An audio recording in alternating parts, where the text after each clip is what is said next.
let's talk about importance of first law of thermodynamics.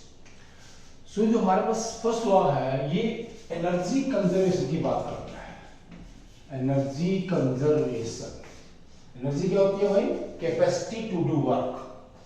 और ये कहते हैं कि the energy of an isolated system is conserved और इज कांस्टेंट।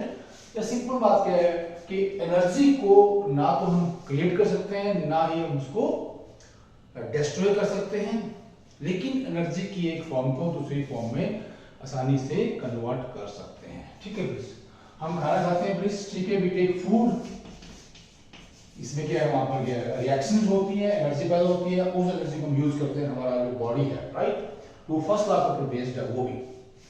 दूसरा क्या है, बहुत से फेज चेंज होते हैं, जैसे हमारे पास क्या है, सॉलिड क्या है, ये मेल्ट होगा, वहां पर इक्विलिब्रियम भी होता है, इसका लिक्विड बन जाता है, लिक्विड बन जाता है।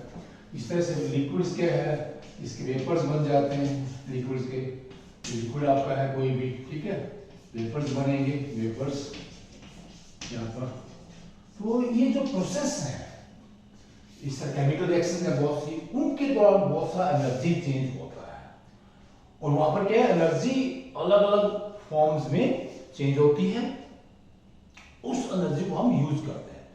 तो इंपॉर्टेंस में हमने देखना है कि एनर्जी कैसे यूज होती है या कैसे वो अपनी फॉर्म चेंज करती है। जो एनर्जी है कैसे वो फॉर्म उसकी चेंज होगी, एनर्जी एक फॉर्म से दूसरी फॉर्म में जाएगी।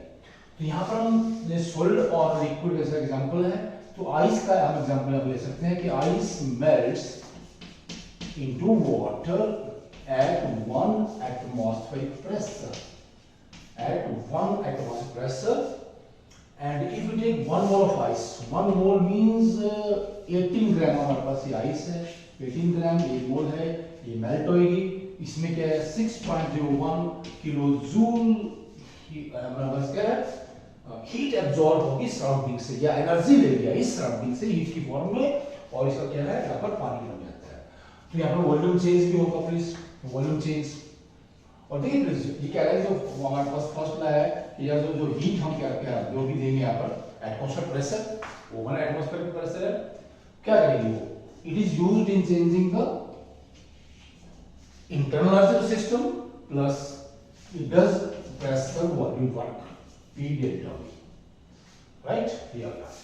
तो यहाँ पर हमने जो हीट एनर्जी दी है, ये देखिए यहाँ पर कांस्टेंट प्रेशर पे इसको डेल्टा H से दिखाते हैं, डेल्टा H दिखा रहे हैं, डेल्टा H है ये 6.01 किलो जूल जो है पर हमने हीट यहाँ पर क्या एनर्जी दी है हीट की फॉर्म में आइस को, ये वो लेता है सराउंडिंग से पिघलने के लिए, अपना आप लोग जानते हैं आइस अपना भी पिघलती है, पानी अपना आप ही इवेपोरेट होता है। तो हम देखते हैं पहले यहाँ पर कितना वॉल्यूम चेंज हुआ, कितना वर्क डन हुआ, देखिए please volume change and work done, इसमें देखेंगे आप ये P है 1 एटमॉस्फेरिक प्रेशर। जब 1 मोल आइस मेल्ट हो रही है उस दौरान कितना प्रेशर वॉल्यूम वर्क होता है या एक्सपेंशन वर्क होता है, ये देखते हैं आप please. Expansion work, expansion work, expansion work done during the process या melting of 1 mole of ice in water at 1 atmospheric pressure. तो 1 एटमॉस्फेरिक प्रेशर है प्लीज, देखिए 1 एटमॉस्फेरिक प्रेशर कांस्टेंट है, P की वैल्यू है, delta V change in volume.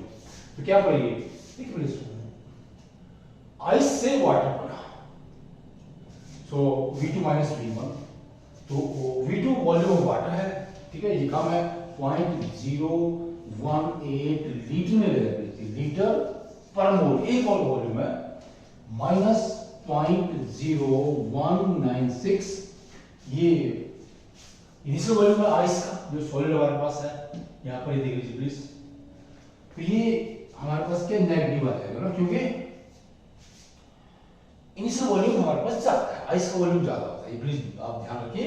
पानी से उसका वॉल्यूम ज्यादा, उसका रीजन है वो अलग बात है, क्या रीजन है, ये जगह माइनस 1.6 10⁻³ लीटर हमारे पास क्या है, एटमॉस्फेयर या एटमॉस्फेयर लीटर कह लीजिए, आपकी मर्जी है ये।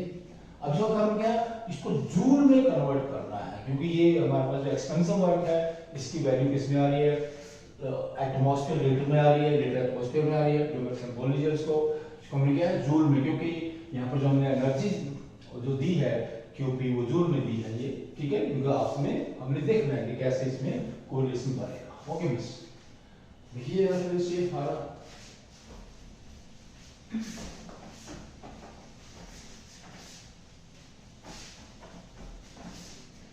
तो इसको क्या डेल्टा एच से भी दिखाते हैं यहाँ पर ना, ठीक है, यहाँ पर जो डेल्टा एच, क्योंकि जो प्रोसेस है वो कांस्टेंट प्रेशर जो हो रहा है इक्वल टू डेल्टा यू, जो कि हमने निकालना है यहाँ पर ये, एंड यहाँ पर ये जो वॉल्यूम चेंज था ये एनर्जी फॉर्म में आएगा। और देखिए प्लीज यहाँ पर देखो ये वॉल्यूम चेंज क्या बहुत ही कम है, नेग्लिजिबल है, कितना भाई नेग्लिजिबल है, डेल्टा वी की वैल्यू बहुत ही कम है। देखिए 1.6 इंटू 10⁻³ अगर इसको हम क्या है जूल में निकालेंगे ये वैल्यू और भी कम आ जाती है, कितनी आएगी देखिए प्लीज, एनर्जी की जो वैल्यू है जो कि यहाँ पर कंज्यूम हुई है किसमें, एक्सपेंशन वर्क में, अगर उसको हम किलो जूल में निकाल के देखेंगे ये हमारे पास होता है 1 लीटर एटमॉस्फेयर, आपका जो वैल्यू है वर्क डन की ये आती है 101.3 जूल, राइट, जूल। मतलब इससे इससे गुणा करेंगे फिर क्या किलो जूल में लाएंगे तो ये बहुत ही कम आएगी, नेग्लिजिबल आती है, तो इसको हम निगलेक्ट कर देते हैं यहाँ पर। Please delta we is almost zero, delta we क्या है बहुत ही कम आ रहा है, ठीक है, change in volume is zero. तो यहाँ पर जो हमने हीट दी थी 6, ओके, जो एनर्जी दी थी हीट की फॉर्म में kilo joule equal to delta U, U हमारे पास डेल्टा एस की वैल्यू है, आप जो फी डेल्टा वी था वो जीरो हो चुका है, क्योंकि यहाँ पर जो वॉल्यूम में चेंज आया है वो नेग्लिजिबल है, ऑलमोस्ट जीरो है वॉल्यूम चेंज। तो जितनी एनर्जी यहाँ पर दे रहे हैं वो क्या है, वो सिस्टम की इंटरनल एनर्जी की फॉर्म में जमा हो रही है, ठीक है प्लीज, बाहर से एनर्जी आई हीट की फॉर्म में, सिस्टम के अंदर क्या वो उसके अंदर इंटरनल एनर्जी की फॉर्म में जमा होगी, और एनर्जी कंजर्व्ड है, जितनी एनर्जी दी है हमने बाहर से हीट की फॉर्म में वो सारी के सारी पानी के अंदर, क्योंकि आइस से पिघल के पानी बना है, ठीक है, उसके अंदर जमा हो गई है। और हम कह सकते हैं कि अगर हम सेम अमाउंट ले रहे हैं 1 मोल ले रहे हैं इसका, आइस का और पानी का, तो पानी की इंटरनल एनर्जी ज्यादा है आइस से, क्योंकि जो एनर्जी बाहर से आई थी वो पानी के अंदर जमा हो गई है, और इसको हम क्या है लेटेंट हीट ऑफ मेल्टिंग भी कहते हैं, लेटेंट हीट ऑफ मेल्टिंग भी कहते हैं। अब लेते हैं दूसरा एग्जांपल, ठीक है, यहीं पर लेट्स से सेकंड एग्जांपल हम लेंगे यहाँ पर, सेकंड एग्जांपल। अब यहाँ पर देखिए प्लीज, आपका ये पानी है, वाटर 100 डिग्री सी पर है, लिक्विड है, फिर वेपर्स बनेंगे, गैस बनेगी, राइट। ये इसका वॉल्यूम हमने लिखा था अभी 0.018 लीटर पर मोल, ये बन जाता है 30.6 लीटर वॉल्यूम, जो वॉल्यूम है आपकी 100 डिग्री सी पर ये प्रोसेस होगा, और यहाँ पर 1 एटमॉस्फेयर प्रेशर कांस्टेंट है, राइट। कितनी हीट लगी है, डेल्टा तो हमने दी है equal to q p heat given 40.7 kilo joule, right. अब निकाल लीजिए pressure volume work, P delta V, इस केस में P 1 एटमॉस्फेरिक है, ये P 1 एटमॉस्फेरिक, डेल्टा V कितना होगा भाई, ठीक है प्लीज, देखिए 30.6 minus this 0.018, right, V2 minus V1, V2 minus V1 is almost let's say 30.6 minus 0.018, ये बहुत ही कम है, डिफरेंस कितना आएगा 30 पॉइंट, यहाँ पर आ रहा है ये let's say 58, तो ऑलमोस्ट वही आ रहा है, तो आ जाएगा ये the P delta V is equal to 30.6 litre atmosphere. तो जब इसको हम क्या है किस में चेंज करेंगे, जूल में चेंज करेंगे, एक्सपेंशन वर्क की वैल्यू को, ये आएगी यहाँ पर 3.1 किलो जूल आ जाएगी वैल्यू, प्लीज एक्सपेंशन वर्क कैसे किया हमने, ये वही है, इसमें गुना कर दीजिए 101.3 से, राइट, वो किसमें जूल में है, किसमें है भाई जूल में है, और जब इसको डिवाइड कर देंगे इसे 10 पर, फिर जो किलो जूल में हमें चेंज करना है किलो जूल में, तो किलो जूल में कितना आएगा ये, दैट इज ये 3.1 ऐसे कर लीजिए प्लीज, जूल से बन जाएगा किलो जूल, यहां से फिर वजन देख लीजिएगा कि आपको यही आएगा, right, that is 3.1 kilo joule. तो क्या इसकी वैल्यू आई है? अब आ जाइए यहाँ से, ये एक्सपेंशन वर्क हुआ, हमारा फॉर्मूला है delta H equal to delta U plus P delta V. Expansion work है, इसकी वैल्यू नेगेटिव लेंगे, तो हमारे पास डेल्टा यू कितना आएगा? Delta U equal to delta H minus P delta V. लेंगे इसको, हमने वैल्यू लिखी है, डेल्टा एच कितना है? 40.7 है, या वैल्यू 40.7 माइनस 3.1, तो delta U equal to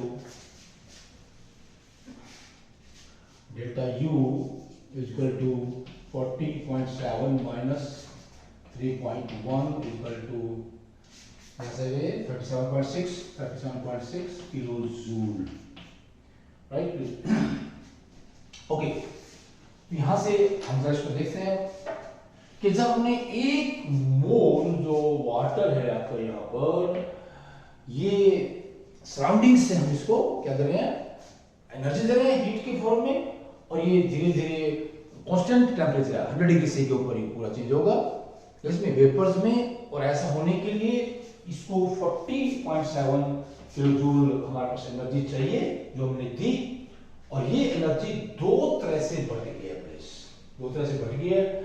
37.6 kilo joule जो एनर्जी है वो कहां चली गई है?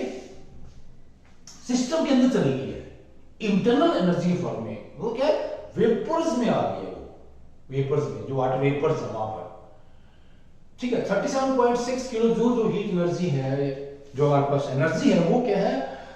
पानी के अंदर जो हमारे पास हाइड्रोजन बॉन्ड्स हैं उनको ब्रेक करने में, क्योंकि यहाँ पर वेपर्स में क्या है?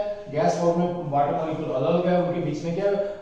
Van der Waals force of attraction है, और जो हाइड्रोजन बॉन्ड यहाँ पर वाटर के अंदर था मॉलिक्यूल्स के बीच में, उसको ब्रेक करने के लिए क्या है?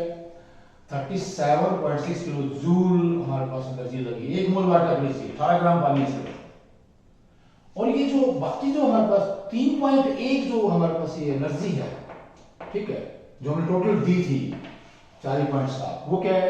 एक्सपेंशन वर्क हुआ उससे। It is used in expanding system against external pressure which is 1 atmospheric pressure, क्योंकि सिस्टम में एक्सपेंशन हो रहा है, वॉल्यूम क्या है? 0.018 लीटर से बढ़ के 30.6 लीटर हो जाता है, right. Volume increases to very large extent, बहुत ज्यादा बढ़ जाता है ये, और जब वॉल्यूम बढ़ेगा तो क्या है? प्रेशर वॉल्यूम वर्क हो रहा है, और अगेंस्ट जो कांस्टेंट प्रेशर है किसका? एटमॉस्फेयर, उसके अगेंस्ट हो रहा है। और इस वर्क में हमने जो एनर्जी दी है बाहर से, उसका 3.1 किलो जूल यूज होता है, राइट। तो इसका मतलब क्या है? जो हमने दो प्रोसेस देखे, melting of let's say ice and evaporation of water, इन दौरान जो भी हम एनर्जी सिस्टम को देते हैं, वो एनर्जी कहीं भी बीच में खत्म नहीं होती है, डिस्ट्रॉय नहीं होती है, उसका डिस्ट्रक्शन नहीं होता है। पूरी एनर्जी क्या है? वो सिस्टम के अंदर जाती है, या तो उसमें स्टोर होएगी जाकर वो एक फॉर्म से दूसरी फॉर्म में, ठीक है, या फिर एक्सपेंशन वर्क होगा, लेकिन कांस्टेंट प्रेशर पर, ठीक है, जब वॉल्यूम चेंज नहीं है तो एक्सपेंशन वर्क 0 है, और पूरी एनर्जी सिस्टम में इंटरनल एनर्जी की फॉर्म में जाती है। लेकिन जब एक्सपेंशन बहुत होता है, ठीक है, एक्सपेंशन वर्क होता है, तो एनर्जी दो भागों में बढ़ जाती है। एक तो क्या है? सिस्टम की इंटरनल एनर्जी को चेंज करेगी, दूसरा वहां पर एक्सपेंशन वर्क करेगी। ओके प्लीज, थैंक्स, नमस्कार, this is very very important.